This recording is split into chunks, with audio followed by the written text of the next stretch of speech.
Yari naman kita magkakaon sang baboy nga sarsyado. All-time favorite sa mga pure nga Ilonggo. Pero may makita sa may lamisa, especially sa mga banwa-banwa o baryo-baryo nga pista o tanawa silawa basi maulahan ka pa.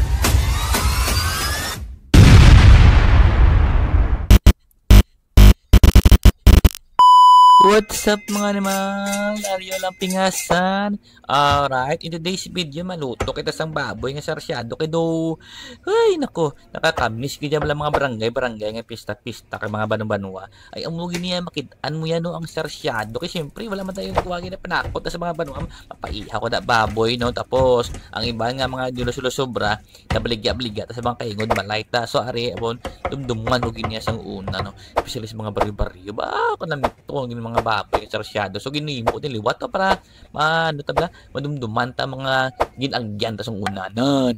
Dalawa mayo da nga ako ng mga ingredients. So may baboy da, may hotdog, kag mga lamas-lamas to kagina. So biyar ko di secret ingredient naging pudpud ko lang yo. Alipin sa may ano sa may South America. Baw kampiyon mo gaturong mata mo kanon mo ma.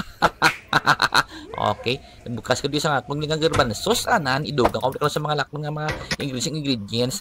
Tapos ari na nagprepare ko sa akon nga kalaha pero wala ko yung butang sa mantika. Iprito ko lang ni siya bala para magguluwa ang iya nga mga mantika siya ko galingon nga tampok para save ta sa mantika kaga mabawasan ang kolesterol. Tapos ang yato nga use ng oil na to blang nga yang katas tog imbutang ko din aton nga hotdog ang hotdog ni ordinaryo lang makita mo sa mga bano-bano nga mga market ano nan partuhon kung mo nagyapon. Tapos nagisa ko din sa ato mga lamas-lamas syempre sibuyas ahos tapos pagkatapos ano do aromatic na imbumba ko din aton baboy tapos sunukin ng baboy taging bumba ko din aton nga carrots kag aton nga patatas no nan isa gamit ko tumbuon bla nan ako ni makabaloyan di ka makabaloyan no kay kitikalo nan sa akon kay nagdugang ko isang water list may takuling river ana para medyo pang pa mukhomok na sa aton nga baboy na takloban gamay kag tuchika apon mo man niinan para export yung blaki kung pabayaan na mabatok to ka mawapsan tubig pag dupat tiyag mo okay na ibutang ang ngatog nan o tistingin mo ang karne na no di medyo lumok-lumok na siya pag may pangalaga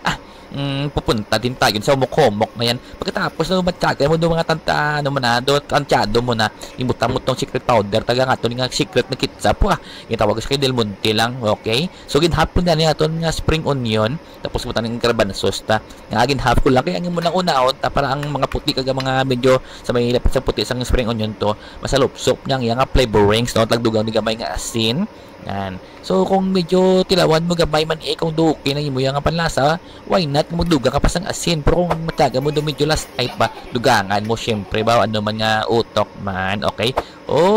Do lapit na maluto, spring lang spring onion kag ay sus nako, very easy lutuon niya pre. No, tanaw bla mayo. Kapista-pista na gid kuya. Kapistahon na gid ako. Kanawa blaonan sila wabla pa gadala ko ang ulo ko sa kanamit yum gid blan masaboran mo gid ang flavorings ang crackers tumlangin donut ko maling crackers to siya gali no salted to siya so whichever ang gamito niya pwede man na skyflakes or ano ang available yung ano da nga biscuit arabing biscuit mo yung ginakaon sa balay no kina nasinan si madam kay salted sa nga biscuit so amo ko may edad din blaki lutuon tabla yung mapuslan ko pa na di ba alam masay mo bala mo diyan